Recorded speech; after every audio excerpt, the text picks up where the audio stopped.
Hello and welcome to another episode of the Leo Alves podcast. And on today's podcast episode, I have a guest with me, Chris Gates.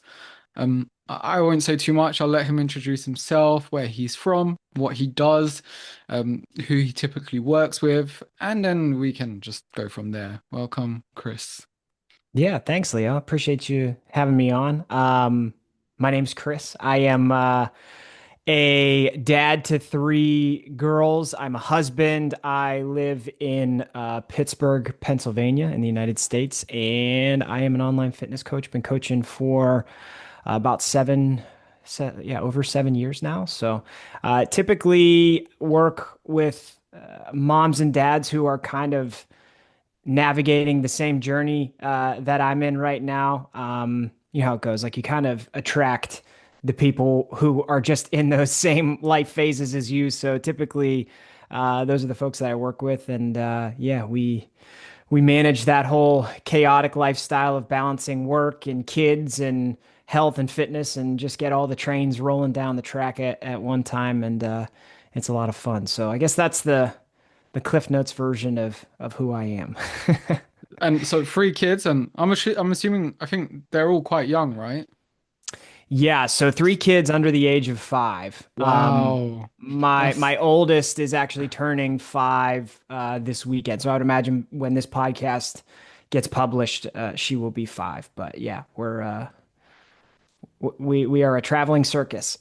Yeah, I was gonna say that it must keep you ex both of you extremely busy, which is why I'm sure so many, as you said, parents. You seem to attract a lot of parents, who want to work with you, which makes sense because I'm sure they can relate somewhat or to what you're doing and also see you navigating your health and fitness really well, um, even as a parent to three kids. So yeah, it's very impressive and.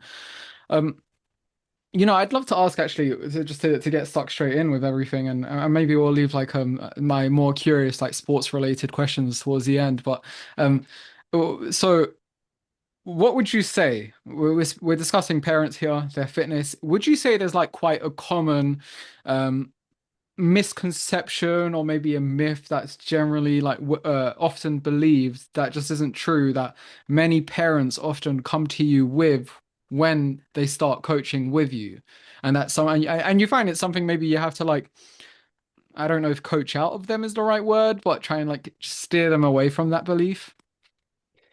Yeah, man. Absolutely. I think like the biggest thing that stands out is just I think as we navigate a health and fitness in our 20s, as compared to 30s and 40s, as life goes on, you build a family, you take on more responsibility, both as being a parent and also like as your career takes off and more responsibilities in that avenue of life as well. I think oftentimes we find stuff that works in our 20s when we have less responsibilities and when things are so much easier because we have more free time to, focus on ourselves. And then folks get into their 30s and 40s and have kids and careers and still keep going back to those things that they did earlier because they worked, you know? And what I find myself coaching out of people oftentimes is like the fact that you are not, as you get older, limited inherently in your ability to make progress, whether it be losing body fat, building muscle, or just generally improving healthy habits in your overall health. You're not inherently limited in that aspect, but you do probably need to change something about your approach in order to continue making progress or to make the progress that you've been working towards, just because of how, as we go through these phases of life, things change dramatically, right? And so it's harder to go back to that program that maybe you did when you were 25 and you had all the time in the world and you were in the gym 6 days a week and you could eat whatever you want at whatever times you wanted. It's harder to go back to that when then you have maybe three kids and you have a career and you got long work hours, and then you come home and the kids have activities and you got to be taking one kid to dance and another kid to t-ball and balancing all of these variables. You're not eating at the times that you want to, and then when you do have your meals with your family, you don't want to be that person, that parent that's not eating at the meal because it's not the meal, the time you're supposed to eat, or eating something different because it doesn't, like, everything changes so dramatically. But I find that a lot of people just go back to the things that worked because they worked. And so helping people understand that like that process needs to change, and how it changes is distinctly different for each person. But navigating to what those more sustainable approaches are is really important to just continue to be able to live a healthy life, and continue to be able to work towards whatever the goals are that you have. So how that gets coached out of people is different in every, in every situation, but that is a common theme that I've found quite a bit, is just helping reframe what that process looks like.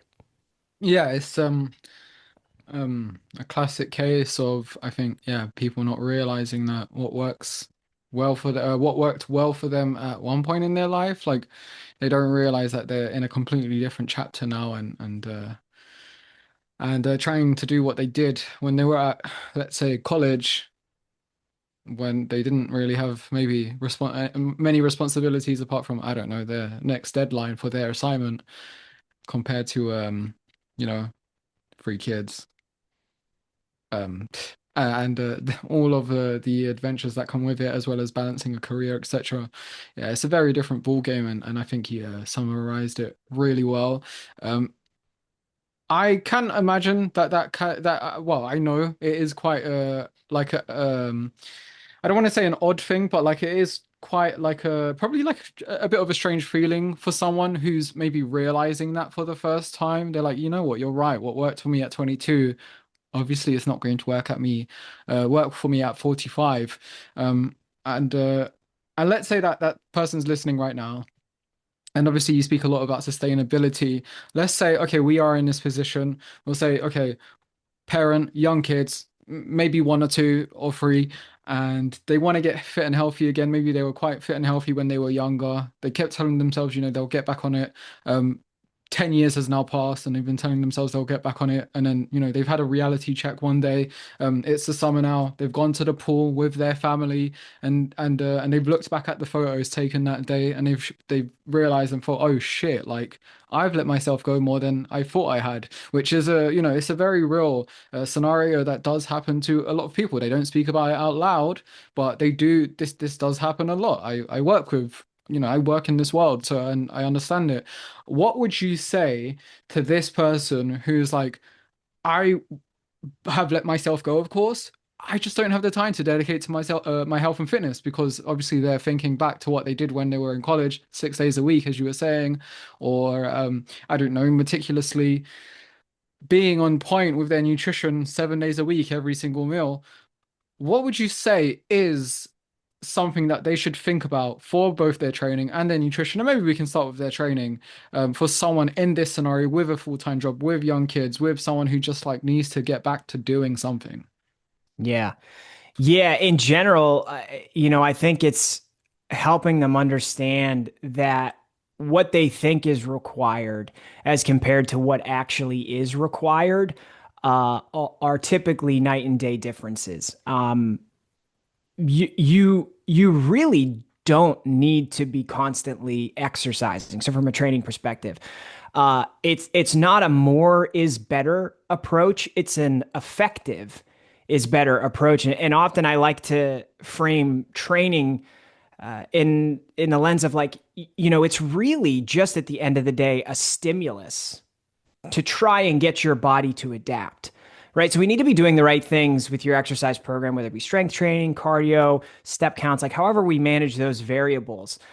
It's not about how much of them that you do. It's about what you're able to do consistently, that amount that we can realistically fit into your lifestyle, making that as effective as possible, giving your focus and attention to it in those 20 to 30 minutes, 2 to 3 times a week, because quite frankly, that's what most of my client programs look like. Um, Giving it that focus and attention that it deserves, and making sure that with those pockets of time that we have available, we're giving your body a stimulus that just signals to the body like, hey, okay, you're doing these challenging things with your muscles, the brain's going to say, okay, we need to build some muscle, right? And then if you're pairing it with the diet side of things, you can also cause your body composition to change by losing body fat, right? By getting in a calorie deficit. And there's many ways to manage that as well. But yeah, it's kind of peeling all of like the preconceived notions or thoughts that you have about what actually is required, and understanding that at the end of the day, no one thing is required other than us structuring this in a way that's effective, putting you in a position to do it effectively, and then having that be consistent. Because I can give you the most optimal program in the world that has you working out 5 days a week and doing all these exotic exercises and what have you to build muscle and change your body composition. But what's optimal on paper and based on the scientific research and what all the people on the internet are saying is rarely optimal for the parent who does have 3 kids, who have 3 different activity schedules, and who has a career and who sometimes travels for their job, and like all of these things. If it is quote unquote optimal based on the research, but you can't be consistent with it, then it's not optimal. So like we need to really peel all that back and figure out what's going to be realistic for you. Because the person who, and this is a cliche, right? You probably heard this a million times, but the person who can show up twice a week for 52 weeks of the year is going to make dramatically more progress than the person who shows up 5 times a week for 2 months and then flames out, burns out, and quits. These are two different things. So, you know, I don't necessarily want to frame it this way, but it is sometimes kind of an effort of like, what can we do to just keep you from quitting? And like, how can we make it as sustainable as possible to help you be consistent?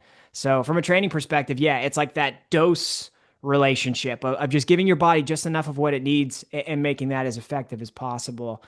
And a lot of that bleeds over to the diet side of things too, right? So nutritionally, if you can get your body that dose, that effective training in those little windows of time, and then use nutrition to fuel your body essentially, and give your body the resources it needs to actually create change. That is the magic combination. And you can do that at any frequency or volume that you want.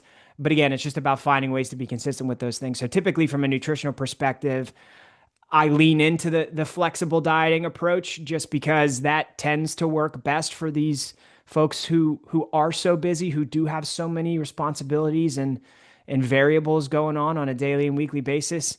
It's hard for those folks to then say, I'm not eating carbs, when like your kids are, and you probably want to enjoy ice cream with your kids or go out to dinner and like not have to worry about what you can and cannot eat. Typically, a flexible approach is what allows parents to be consistent, and that consistency leads to a lot of progress. So it's really that dose response relationship between training, giving your body the resources it needs, and then just letting that play out over an extended period of time. The more aggressive or the more frequent training programs that do have you in the gym for 5, 6 days a week could get you to progress quicker potentially.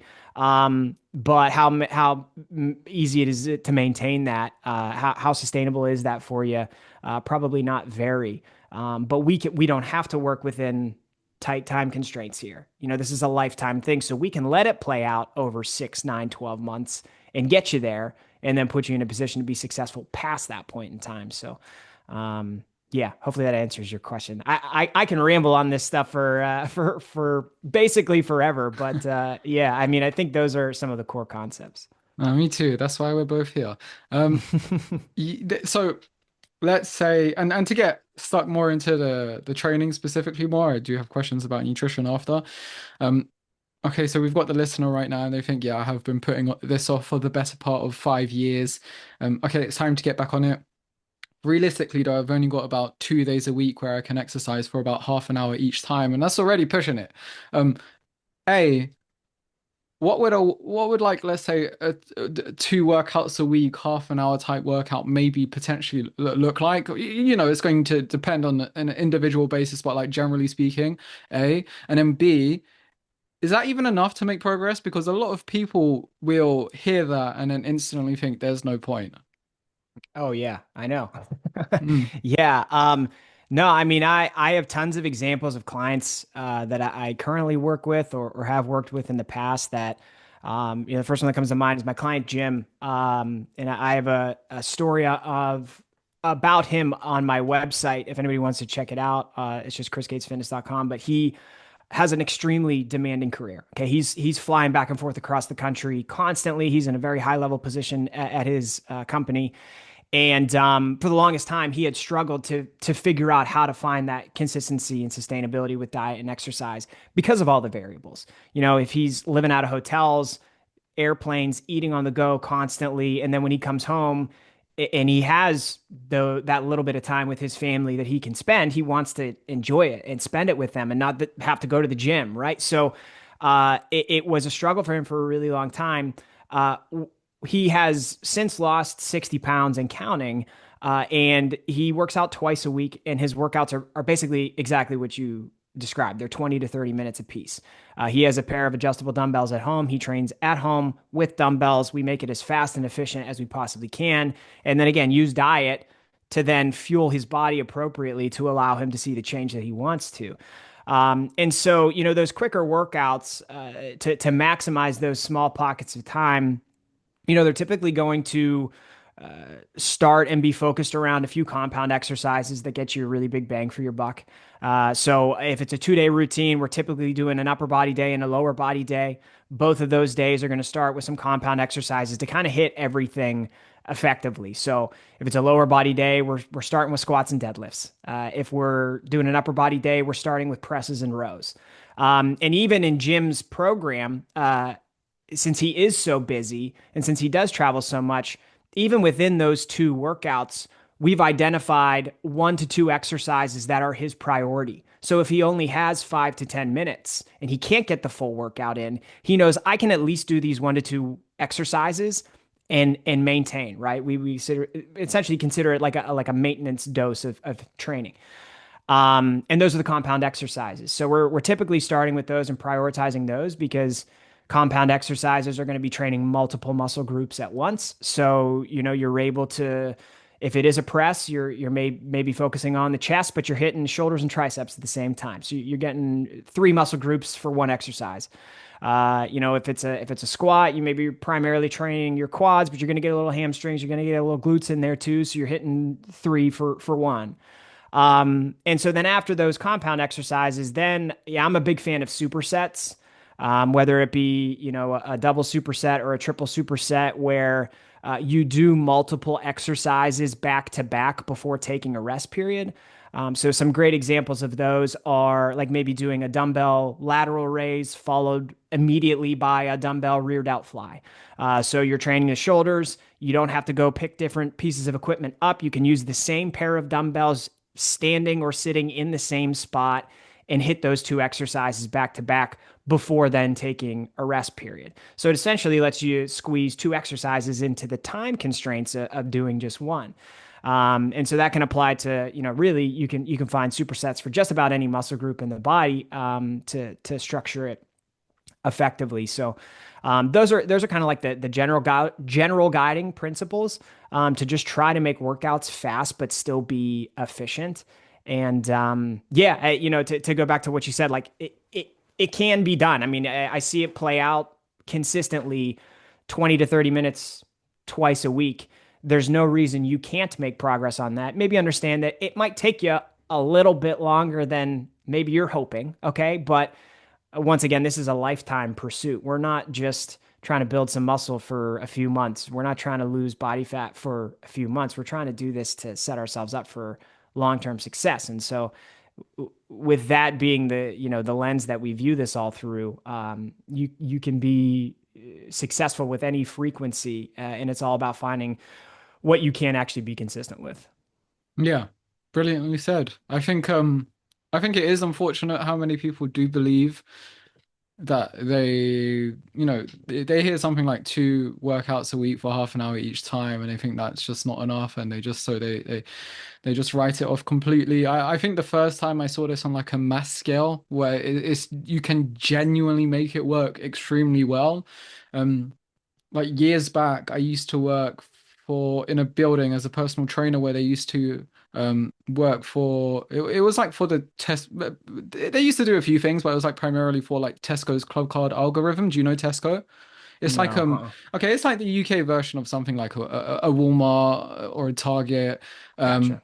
and it was like the club card algorithm those guys used to work with. And I used to work with I used to train a lot of those guys. So like just people who worked in an office. And most of them extremely busy people. They would only have time to work out maybe once or twice a week, half an hour each time. And we just prioritize to do exactly what you said. This was like back in 2018, 2019, some of 2020 as well at the beginning. Um, and before something small happened. And then and then and yeah, and I even remember one of them. And a lot of these guys, because at the end of the day you have to remember most people go from doing nothing to doing something. And you don't need much to see a lot of progress when you're going from nothing to doing something. You don't need much. As you said, I even remember one lady went from doing nothing and she deadlifted 100 kg, triple figures by the end of it, doing exactly what you said. It was a lady I was working with. Shout out to Marie. So yeah, it That's was awesome. yeah, very, very cool. And that was the first time I like really saw it on a mass scale. I was like in my early 20s at the time, and I was like, oh shit, well, yeah, this works. Like, Yeah, and and yeah. building strength in particular, Leo, is like I think a lot of people think if you want to get that strong to be able to deadlift that much weight, you need to be in the gym constantly. But it's actually kind of the opposite. Oftentimes, it's like lift some heavy weight and then give your body the time to recover and adapt to it. So yeah, it's not about more is better at all. Yeah, no, exactly. Yeah, it's I think many people would be pleasantly surprised. Now, we've spoken a lot about training. Did you want to say anything else about it before I get into nutrition a bit more? I don't think so. Yeah, I mean, I think, it's funny you said that what like back in 2018, 2019 was what you're doing. It's funny because if you're paying attention to like social media or just anything that gets put out there in terms of the trends or the newest thing, it's funny to hear that like, well, 5, 6, 7 years ago, Leo was doing this with clients and it was working. And I just find that that's the case for a lot of this stuff. It's the core fundamental principles have not changed, will not change, and are the things that get you the vast majority of the progress that you're looking for. So, yeah, they're not as sexy as whatever the newest program is or the newest fad or trend, but they tend to work pretty effectively if you give them time. Yeah, and it's funny you speak about trends because I think nutrition is where you see a wild amount of trends that, funnily enough, I find, I don't know maybe what you think, but I find it sometimes even just goes in cycles where there's like something that's quite popular in, and then it goes out, and then something else replaces it, and then 10 years later, it's like what went out is now back in, sometimes in it like under a different name. But anyway, you could, what would you say? Is okay, so this person, all right, they've got it. Okay, twice a week. Okay, I understand. I can go now. What should I do about my nutrition though? Like generally speaking, what are some habits that would help me move forward and get me from nothing, which I've been doing for the past few years, to definitely, undeniably making me healthier. Yeah, there's so much. There's so many details to it. At the end of the day, I think, and I don't know why for like a period of time, I feel like we're coming out of it, but I feel like for a period of time there was a lot of resistance or just negativity pointed towards tracking your diet. I feel like we're coming out of that, but like I think that can be such an unbelievably powerful experience, even if you only do it for 3, 4 weeks, maybe a month, to just be able to learn what portion sizes actually look like. Um, I can't tell you how many times I've had clients think they were eating 10 ounces of a protein source. And then when they weighed it out, it was like four. Like there's so much you can learn and realize just about like what you think in your head is happening based on what is actually, there's no way to know, right? There's no way to know unless you put a little bit of work in and track your diet for a little while. The vast majority of my clients try to make it, as easy to do as possible, and it can get monotonous, which is why I don't think it's something people have to do forever. But especially in like that introductory phase when we're trying to figure out, okay, you've like you just said, Leo, like you've been stuck for a while now and you want to make progress. Well, if you've been stuck for a while now and maybe you want to lose 20, 30 pounds of body fat and you haven't tracked your diet, I can get you the first 10 pounds by us just using MyFitnessPal or Chronometer or one of these tracking apps that are out there. Like we can easily make that happen because there's probably little details in your diet that just haven't been refined. And it's not your fault. You're not doing anything wrong. We're just lacking an educational piece to the puzzle here that could dramatically change the trajectory of your health and fitness if we can just, spend a few minutes a day tracking. And it's really not as daunting as it seems. Often in the first 1 to 2 weeks, like figuring out how the apps work, using a food scale for the first time, just figuring out how to build doing this into your routine can take a little bit of work. But once you do, it kind of just comes down to like, oh, instead of just putting my plate or bowl on the counter, I put it on top of a food scale and I just keep pressing this button while I serve out whatever I'm eating. It's like it's not a terribly time consuming task, but it is unbelievably informative. Um, so that's really, I think, a first step there. And then I mentioned this before, but like a flexible approach, I just have found, and it varies based on who you are, what your preferences are, what your lifestyle is like right now. But with busy moms and dads, like the folks that I work with, I've just found that the flexible approach, it tends to be something that is more set up for long-term success than anything else. And by flexible approach, I mean no foods are off limits. No, there's no list of foods you have to eat. There's no list of foods you cannot eat. There are some guiding principles that we want to use, mostly whole nutritious foods, getting in enough protein. But there are many different ways we can go about making that happen, hitting your daily calories so that you're in a calorie deficit or whatever your calories need to be structured at for the goals that you have. And when we can do it that way, I just think it's really important for people to understand, like you can have an indulgence, right? You can't like client Ryan, I just checked in with him this morning. He went camping over the weekend. He had a few beers with his family and they had pizza one night. And like he came back feeling great about it and he's super rejuvenated and energized to dive into the training program. It wasn't a binge, it wasn't an all out, off the rails experience. It was just a little bit of these things that he enjoys. He wants to have them from time to time. Understanding that you can do that and actually it probably will make your ability to stay consistent increase and the progress that you want to make be more impressive and more dramatic long term because you have these little moments along the way that allow you to get a bit of those indulgences and not feel completely burnt out after a few weeks. Most of the diet trends do just that to most people. They make people feel really burnt out because they come with those lists of like, hey, you can't eat this, or you're only able to eat it during these times. And that just, I just don't think that's helpful. I don't think it's beneficial. It's certainly not sustainable for most people. So yeah, those are some of the things that come to top of mind for me. So someone listening to this will hear what you said, and they're again thinking, okay, I hear you. Are you genuinely telling me I can look after my nutrition and not have to give up my social life or my favorite foods? Yeah, that doesn't sound like it's real to me. That's I don't know about that. Like, what would you say maybe to that person? Like, because you do get a lot of people who genuinely believe that it has to be done. Like, and Yeah. that's why they don't start with looking after their nutrition because they believe it's either they have their social life or they don't. There's no in between. Yeah. Yeah. Yeah, I'll keep using client examples, man. Like my client Bryant, he has lost, I think he just hit like 40 pounds.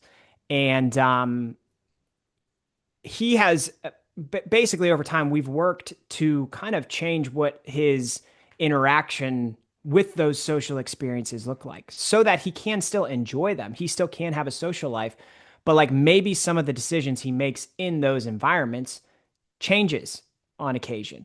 And so, like when he goes out with friends, he's maybe not drinking the same alcoholic drinks, and he's maybe trading a lighter alcoholic drink with a water, right? So we're going back and forth. He's also like kind of started to explore non-alcoholic drinks and had some really big revelations that like, oh, it wasn't actually the alcohol in these experiences that I needed to enjoy it. It's being with the people. And so I can have some other things and still really enjoy this atmosphere because I'm here to enjoy it because of the people I'm with, not because of the 5 slices of pizza that I eat or the 6 beers that I'm having. It's the people, right? And so like you can kind of peel back the layers of these social experiences to figure out what truly does enhance that situation for you, what does mean the most to you from those situations, and then still find ways to have some of those indulgences. I mean, I'm not going to sugarcoat it. You have to make behavior change in order to uh, see progress. I mean, it's required. Behavior change is required, but behavior change does not equal hating the process. Like those two things don't. It's not. They don't have to come together to get you to where you want to go. And so, yeah, there's rarely really like hard set guidelines and rules about how you have to go about doing this. Um, and perhaps, I've said this a couple times already, but like perhaps a helpful way to view losing weight or getting back in better shape while also wanting to enjoy social situations is extending the time frame from which you expect to see this transformation happen. It doesn't have to happen in 90 days. It doesn't have to be the summer shredding competition. Like it can be an entire year long pursuit where we kind of chunk your year out into phases. For a lot of my longer term clients, we do this where we identify periods of time throughout the year that are better for fat loss, and some periods of time throughout the year that are better for maintenance. I mentioned Jim earlier. One of he has his job, but then he also covers a baseball team here in the United States, the Pittsburgh Pirates. He covers them, and so that's another job that he has. He's very, very busy during baseball season, which is during the summer months. And so we just identified summer as like, this is not a good time for you to try to be aggressively losing body fat. So we give him a bit more flexibility and he can have, the flexibility and to enjoy social situations during the summer that then really re-energizes him and rejuvenates the process so that when it is time to go back into a fat loss phase, he's able to get back into it and be a bit more consistent with it. I know personally, I'm a huge football fan. I don't want to spend the fall here going to tailgates for football and like not being able to have a few beers with my friends. I don't and not being able to have like burgers and dogs on the grill. I don't want to do that. I don't want to be in a calorie deficit during that. So I don't schedule it that way. So social situations are important, and it's important to understand that like you can still have those experiences, albeit probably with some modifications. But by no means does it have to be like you can't do this anymore because that's not sustainable. You're not going to enjoy that. You're not going to stick to that. Yeah, you got to kind of get more into the details and figure out the right way to balance all of it. Yeah, brilliantly said. I have nothing to add. And I for my told you, man, Europe, I will ramble forever. So feel free to cut me off if I'm going no, way no, no, off I track. love it. That's why you're here. Um, for my European audience, I'm assuming tailgating Mm. is like the like a party before the game kind of thing. It's a party in a parking lot before the football game kicks off. So yeah, we are big football fans, American football fans over here, and the tailgate starts about 4 to 5 hours before the football game Wow. starts.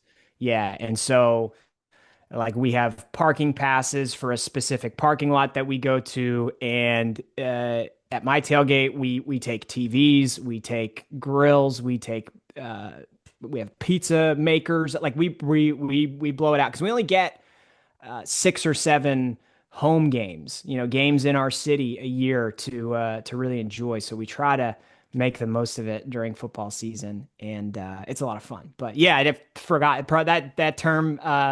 I guess does anything like that happen for? I guess would it be soccer is the biggest sport over there, right? Yeah, it's definitely not 4 to 5. It depends on how maybe big the game is. But yeah, a few hours beforehand, yeah, you'll get people. It does vary somewhat between country to country. in Portugal, like it's mostly like a few hours before the game, you'll meet up for some beers and like pork style type sandwiches, if I had to explain it. But it's like a traditional type dish. I don't want to call it a sandwich because I know it's not a sandwich. But yeah, it basically just type of like fast food style before the game, lots of beer. Because Europe loves drinking. In Europe, especially Southern Europe, they drink a lot of beer. And then I say Southern Europe, but then I think in many European countries, to be honest. Um, and that's probably the main thing. But that sounds very interesting. I know nothing about American football. Why do you only have 7 home games a season? Well, yeah, so we are really big over here. It's professional football is huge, but college football is huge too. So our universities have football teams that all play each other. And so the college football, the university football happens on Saturdays primarily, and then the pro football happens on Sundays. So it's like in the fall, back to back days on the weekends. It's just football all day. It's amazing. In professional football, the season they play 17 games, but only half of those are at home. You play the other half on the road in different cities. And then in college football, the season is 12 games. And again, you play half of those at home and half of them at other schools. So yeah, you only get a few of them to really enjoy. So we try to maximize it when we can. Oh wow. Yeah, it's many more in like home and away. At least for soccer. I've heard some people, and we are going a bit off. I promise we'll get back onto the fitness and nutrition thing. I just had one more question. Um, Yeah, I've heard some people prefer college football compared to professional football, just because the pro level. Yeah, that's because me. I've heard that from what I've been told, it's that because I did live in the US for a year, so I was I asked many questions and they were just saying that generally speaking that's where a lot more like there's a lot more desire to want to win, to really want it. They're really hungry to I guess make a big career out of themselves. So it's just a different type of football, I guess, almost in a way. And I thought that was quite interesting because I was going to say in the UK where I'm born and raised in London, college level football isn't even like close to the Mm, professional level. Like it's not even in. No one speaks about it side by side. It's like it's not even. It's just not really a thing. It's more like the clubs have academies, and then if you want to become pro, you go to the academy of the club. Not nothing gotcha. like the colleges will have sports, but it's just not on the level of the US and nothing close to it. Whereas in the US, they've Yeah. got like I think 100,000 stadiums, in some instances, seated Yeah. stadiums, which I think is just like it's just yeah, it's night and day difference. What? Why? How come? So I was going to say, why is that the case? Which one do you prefer and why? Just Yeah, yeah. I'm a bigger college football fan than I am a pro football fan. And I think a lot of it stems from the fact that I mean, because college football is so big here, um, and because, I mean, it's kind of the norm, and this is changing slowly but surely, but it's kind of the norm. It's like you graduate high school and you go to a college or university. That's just like the path, right? So most people go to college and you go there, you spend 4 years of your life there. Football is such a big thing here that like part of the student experience is going to football games, whether you're at a big school or a small school. And so it kind of turns into this tribal thing where it's like, okay, so this yellow helmet behind me is the college football team, University of Pittsburgh. If you go to Pitt, no matter where you go for the rest of your life, what city you live in, country you live in, like you have those 4 years of your life at that university that you carry them with you wherever you go. And so you kind of have a tie to this team no matter where you are in life. Whereas like, maybe if you grew up in a small town or in a city that doesn't have a pro football team, you might not have a really strong allegiance to that team. Um, and so I think like the bond with college football is stronger. And also since there are more games in professional football, it's just not as live or die as college football is. It's like in college football, you have to win just about every game if you want to win the championship. In pro football, you could lose 5 or 6 or 7 games and still make the playoffs and still have a chance. So even though it is the same sport, they are kind of distinctly different in those ways. And I love it. And we're getting close to football season over here, so I'm getting amped up. I'm very excited. Yeah, something I absolutely love about the US is how big and how seriously they take their sport in general at many different levels. Um, I think that's just really cool. Um, back to, was there anything else you wanted to say about that before I get back onto the health and Oh, fitness stuff? don't get me going on football, Leo. I will talk for you think I can ramble on health and fitness. I could talk to your listeners about football that they don't care about for hours. So we should not we should transition. Is there, I'd love to ask, and yeah, I'd love to ask, is there something you believe or stand by when it comes to health or fitness or fat loss or nutrition, training, whatever it might be, that you feel like you would often get pushback on, but you like die on that hill? Like, no, I genuinely believe this is the case based on my experience, based on what I know. I guess you could say like a bit like an unpopular opinion almost, but a Mm. genuine like, but not an unpopular opinion like water is good for you, like something like genuinely like yeah, you just see that a lot on socials. It's like that's the most popular opinion ever. Yeah, I struggle to know like what even is a popular or unpopular opinion anymore, especially on social media. Like the amount I was listening to your podcast with Beth. You sent over the link to Beth Farraco, and we're all kind of networked and coach friends together. I've had Beth on my podcast too, and you guys were talking about the all sugar diet, and I'm just like, I didn't even hear of that one. Like, what are Me we too. even talking about anymore? I there's a new trend and there's a new thing that people want to be mad about on a daily basis that it's hard to even keep up with. The fact that like you can find people telling you that fruit is bad and that vegetables are bad just blows my mind to the point of like, is the fact that I am of the opinion that those things are good, is that unpopular? Like how do we even balance it? I think the most unpopular thing about me might just be the fact that like I don't have a lot of controversial things to say. At least I don't think so. Like I don't I my most controversial things that I say might be the things might just be me saying that like these trends they're not the answer that you think they are. Like and whatever the new thing is now, in 3 years, we will find out why it had dangerous and horrible setbacks. Like we're finding out now the things about the carnivore diet that nobody knew 3 or 4 years ago, but you only find out when you get, several years of people trying something to find out what the pros and cons are. We're very clearly finding out now, like how unsustainable the keto diet is. We're finding out all of these things about the trends that seemed like the answer at the time. And even though I'm over here saying like, I don't think that that might be what you think it is. And then people yell at me, but then we find out 3 years later, but then 3 years later, it's a lot harder for me to say like, ha, I told you so. Cause everybody forgot about it because they're on to the next thing. Um, yeah, I don't know, man. I probably the reason I don't have one of the biggest audiences out there on the internet is because like I'm over here preaching fundamentals. I'm trying to get people to understand that like the sexy things that you see out there, they're probably not going to get you what they think they're going to get you. Fruit's not bad, vegetables are not bad, keto's not the answer. Eating only meat is certainly not the answer. Turns out the Liver King was on steroids. Like all this, like it's like we just find out over time that all these popular things end up being like maybe 10% truth or 10% effectiveness and 90% fluff.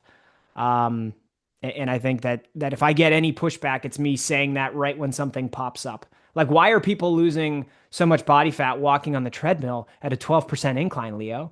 Well, maybe it's because they're walking and they weren't walking before, but now they're walking and like that's good for you. I don't know. Yeah, I just I don't I don't know. I don't know. It's hard to navigate the whole fitness space on the internet these days.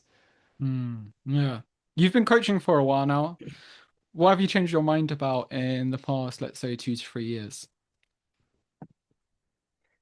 Yeah, I think I think when I started coaching, I was a lot and I'm still very, I still uh am concerned about, obviously being empathetic and understanding of every client's situation and what they're dealing with and the very realistic challenges and barriers that may exist. But I think I've gotten a bit more, I don't know if aggressive is the term, but like a bit more just comfortable with the idea of identifying objections that people have that maybe aren't actually real and are just excuses to not start the process or not do the hard work required. And that's something I think you only get with more years under your belt as a coach, more time working with people. Um, but it's become more clear when like people just aren't willing to take a chance on themselves. And then so then you get better at helping people identify like is it really a bad time of year, or have you just had bad experiences with this in the past? Have you worked with coaches that maybe had you doing some of those fads or trends that don't foster the type of progress or sustainability you're looking for? Is tracking your nutrition actually harmful and damaging, or is that an excuse you're making to just not want to go to that level of detail and put in that extra work required? Like, I think that's probably the thing I've gotten best at. Um, and those are important because the more you can be able to put yourself as a coach in a position of helping empower people, and it's not like, okay, this is an objection, it's not real, and then like getting mad at them or rubbing their nose in it. It's more so just like helping empower them to be able to take a chance on themselves. I think is a really important piece of the puzzle that any coach has. So that's probably the biggest one. Biggest thing that's changed. It's not necessarily like a concept or a philosophy from a coaching perspective, but it's more so just like getting better at empowering people to take a chance on themselves. Yeah, I definitely agree. Um, Yeah, often I don't have much to add there as well, but I think, yeah, I definitely agree based on my experience. There are many instances where people, maybe even the listener right now, they are looking to start, but then they kind of convince themselves that they maybe can't for X, Y, or Z reason, where it's like, you know what, really, you just have to start. You just have to start because there's always going to be something else another reason that pops up that you will convince yourself of as to why you can't start right now.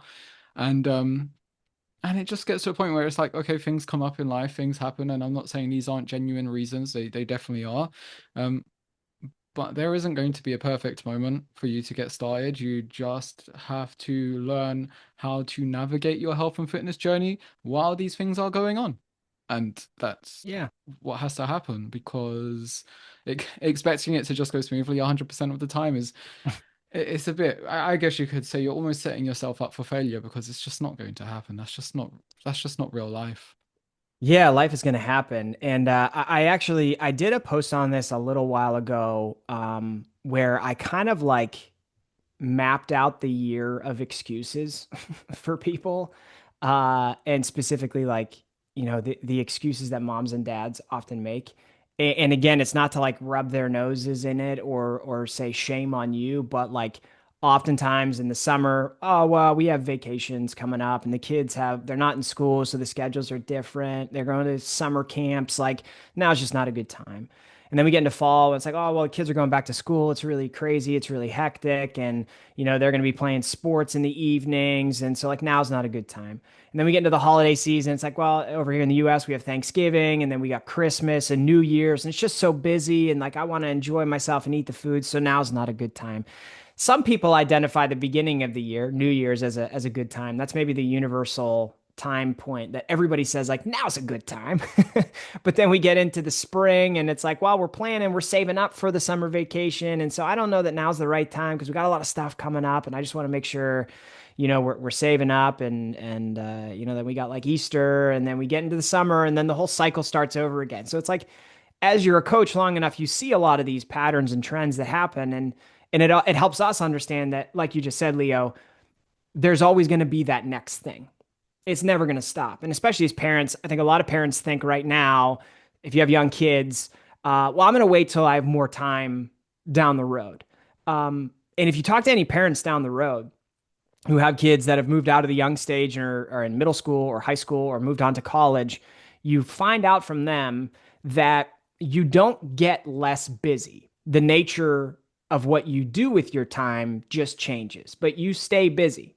And so it would be much better for you to try to find a way to prioritize yourself now, because if you could do it now when you're so unbelievably busy, it kind of bulletproofs you in the future when things do come up, because you'll then know how to read and react to every situation that happens. So the sooner you can get started, not saying it's going to be easy. It will probably be hard, but anything that's worth achieving is probably pretty hard to do. The sooner you can get started, the more it's going to set you up for success in the future. Yeah, agreed. Mic drop. Is there anything that we didn't discuss on this podcast episode that you'd like to mention before I wind it down now? Um, it can be, as a parent, a lot of fun to do the hard thing, let your kids see you doing the hard thing, and then watch how it makes them want to do the hard thing. I did not expect, along this journey of having kids for 5 years now, that like my daughters would be begging me to go downstairs into our home gym and do exercises on the weekends. I did not expect that they'd be like begging me to let them put a little bit of protein powder in their cereal just like dad does in the morning. I did not expect for them to be constantly like flexing their muscles. And I don't, me and my wife are both, my wife trains too. We're both very active. We don't push it on the kids. We don't tell them these are things that you need to do. We just basically do the hard things. And it's amazing how much kids pick up on it. It's amazing what they can see. And so, a big piece to this puzzle for you working on yourself can also be that it sets you up for a generation of better health for your family. And you don't have to do anything other than do the hard thing, right? It's amazing what that can snowball into for everybody that's around you. So, uh, yeah, that's I think the last thing I wanted to say. Yeah, that's really wholesome. I love that. It reminds me of an interaction I had with one of my one-to-one online fitness members recently. Um, we were doing a workout on Zoom because she had a few questions, and her daughter was there, two young daughters as well, like probably like 7 years old, 6 years old, 8 years old, along those lines. And I remember, and the daughter's always there. She's working out, and I remember one day she was like, "I'm really sorry that they're in here. That probably annoys you." And I'm like, "No, no, no. Like it's the opposite. Like I love that you have her there, seeing you exercise because just." Like even though she's just playing and doing her own thing, the fact that she's around you as you're exercising is just you setting a really good example as she grows up, and you're not even saying anything to her, you're just setting the example, and her seeing that is going to make her want to do it. It does sometimes. Sometimes when I'm coaching the dad, they want to join in with the dad, like he's doing planks, that looks fun, let me do planks as well. And it's just so, yeah, I've seen it firsthand as well. And I think you finished off on a really wholesome and tremendous note. And I absolutely love that. Um, where can people find you? Uh, I suppose the best place is probably Instagram. But if you search just for Chris Gates Fitness, that is my handle, my name, my account on basically everything. So, yeah, Chris Gates Fitness on Instagram and everywhere else, and that's kind of where I interact with people the most and share everything that we got going on. Amazing. Thank you. I will put your Instagram as a link in the show notes of this podcast episode. So for the listener, if they want to, check out Chris's Instagram, do give him a follow. Um, yeah, you can find his Instagram, the hyperlink for his Instagram in the show notes of this podcast episode. Chris, thank you so much for coming on. I genuinely appreciate that. I had a very fun chat. It's been almost an hour. So yeah, time absolutely flies. Thank you very much. Yeah, thanks for having me. It was great.